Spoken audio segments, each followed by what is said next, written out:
Dalawang tindahan sa Binondo, Maynila ang sinalakay ng mga otoridad dahil sa pagbebenta ng mga exotic na hayop at halaman na nanganganib ng maubos. Narito ang unang balita ni Rida Reyes.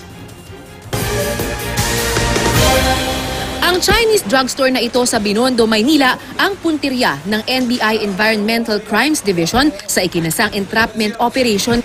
Bumungad ang daan-daang piraso ng pinatuyong seahorse na ibinebenta ng 60,000 pesos kada kilo. Ang kanilang bilang sa wild mababa na.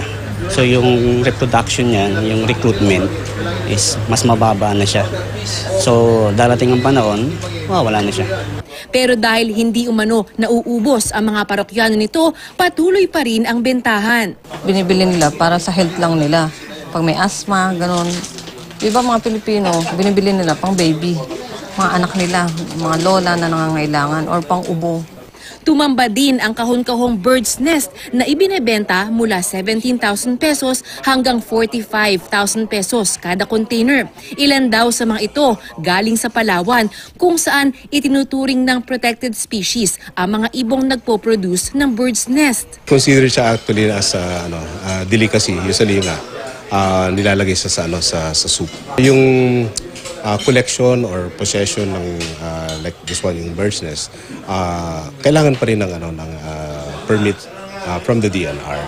Naharap sa reklamong paglabag sa Fisheries Code at Philippine Wildlife Act ang negosyanteng si Ki Yung Wong na tumangging humarap sa kamera.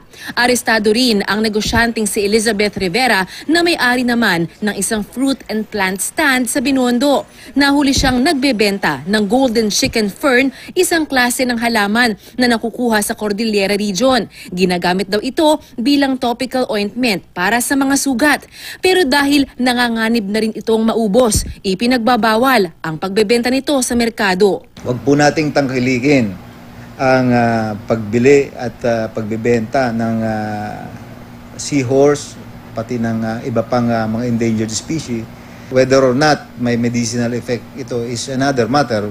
What is being regulated here is yung talagang sale at saka yung possession. Para sa unang balita, Rida Reyes reporting.